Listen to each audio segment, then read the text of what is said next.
পাতায় ভোর নামে, নীরব বনে এক নাম জাগে। গৌতম বুদ্ধ শান্তির পথ, দুঃখের মাঝেও দীপ জ্বালে।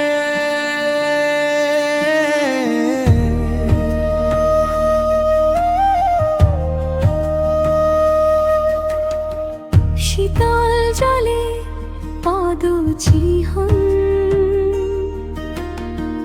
ধুলো মাখা নির্জন তীরে, সত্যের খোঁজে হেঁটে গেলেন মুক্তির মানচিত্র হাতে। রাগের আগুন থামে কোথায়, লোভের ছায়া কাটে কোন সুরে। করুণার চোখে দেখা দিলে মনে আমার আলো জ্বলে।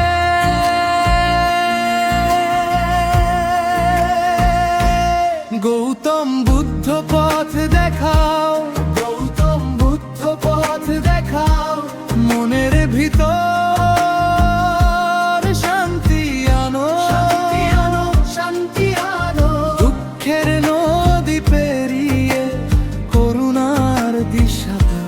গৌতম বুদ্ধ পথ দেখাও, গৌতম বুদ্ধ পথ দেখাও।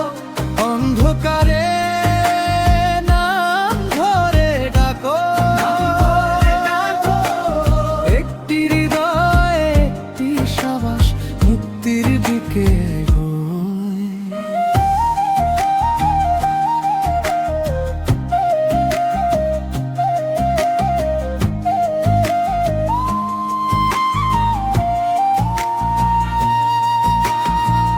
রাজপ্রাসাদের রং ফিকে ফেলে এলেন মোহের ঘর, মাটির পথে বসে বুঝেলেন জীবন মানে দানার ত্যাগ। ভোরের কুয়াশা বোধি বৃক্ষ নির্মল চুপে বলল কথা, জাগতিক সব আসক্তি ছেড়ে পাওয়া যায় যে অন্তরের মুক্তা। ক্ষুধার জ্বালা শোকের ভাড়া, অহংকারের ভাঙা দেয়াল, করুণার হাতে ছুঁয়ে গেলে মানুষ হয় একটু ভালো।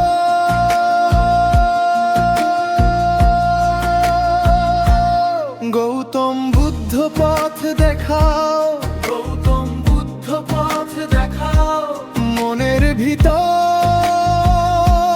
শান্তি আনো, শান্তি আনো। দুঃখের নদী পেরিয়ে করুণার দিশা দাও। গৌতম বুদ্ধ পথ দেখাও, গৌতম বুদ্ধ পথ দেখাও। অন্ধকারে নাম ধরে ডাকো, একটি হৃদয় একটি শ্বাস, মুক্তির দিকে এগো। না চাই বেশি না চাই কম, সন্তোষে যে জীবন ফুলে, হিংসার গিট খুলে দিলে সহজ পথে আলো মেলে। এক মুঠো দয়া এক ফোঁটা প্রেম, ভাঙা ঘরে জোড়া লাগে।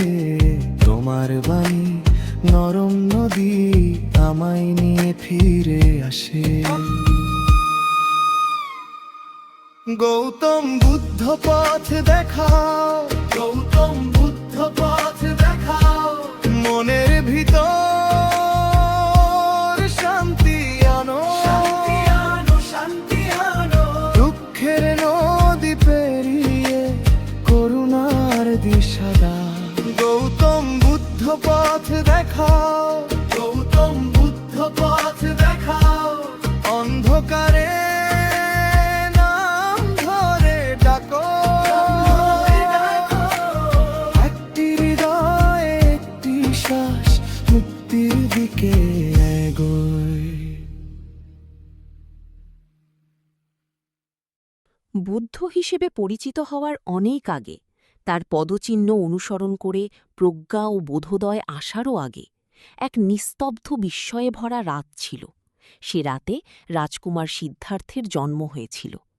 হিমালয়ের পাদদেশে অবস্থিত প্রাচীন রাজ্য কপিলাবস্তুতে রানী মায়া এমন এক স্বপ্ন দেখলেন যা তিনি আগে কখনো দেখেননি।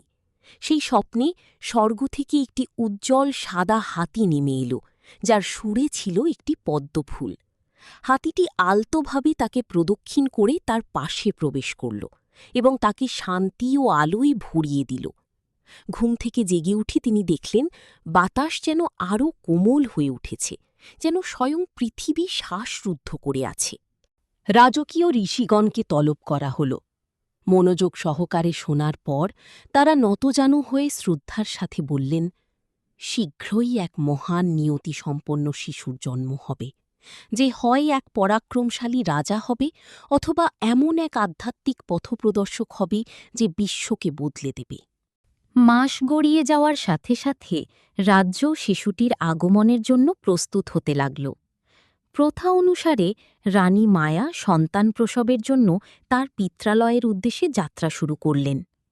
পথে তিনি লুম্বিনী নামক এক সুন্দর উদ্যানে থামলেন, যেখানে অসময়ে গাছে গাছে ফুল ফুটেছিল এবং বাতাসে ফুলের সুবাস ভেসে বেড়াচ্ছিল। সেখানে একটি শালগাছের ছায়ায় সে সেই মুহূর্তের আগমনের পথে। কথিত আছে যে রাজকুমারের জন্মের সাথে পৃথিবী মৃদুভাবে কেঁপে পড়েছিল, ভয়ে নয়, আনন্দে আনন্দে। কিংবদন্তি বলে যে যেখানে যেখানে তার ছোট ছোট পা, সেখানে পদুল ফুটে বলছিলাম। আকাশ আরও উজ্জ্বল বলে মনে হয় এবং এক শান্তি আনন্দ সমগ্র ভূতে পড়েছিল। শিশুটির নাম রাখা হল সিদ্ধার্থ, যার অর্থ যিনি নিজের লক্ষ্যে পৌঁছান। এই সংবাদ রাজপ্রাসাদে পৌঁছালে রাজা শুদ্ধোদন আনন্দিত হলেন, কিন্তু ভবিষ্যৎবাণীটি তাঁর হৃদয়ে রয়ে গেল। তিনি চেয়েছিলেন তার পুত্র একজন মহান শাসক হোক, কোনো পরিব্রাজক ঋষি নয়। তাই তিনি প্রতিজ্ঞা করলেন সিদ্ধার্থকে সুখ শান্তিতে ঘিরে রাখবেন এবং তাকে দুঃখ, কষ্ট এবং জীবনের গভীরতর সত্য থেকে আড়াল করে রাখবেন। কিন্তু একেবারে নবজাতক অবস্থাতেও শিশুটির মধ্যে কিছু একটা অস্বাভাবিকতা ছিল। যারা তাকে দেখত তারা এক নিস্তব্ধতা অনুভব করত, যেন তারা বিশাল ও অচেনা কোনো কিছুর সান্নিধ্যে রয়েছে। সে অন্য শিশুদের মতো উচ্চস্বরে কাঁদত না, বরং তার দৃষ্টি ছিল শান্ত, প্রায় সচেতন।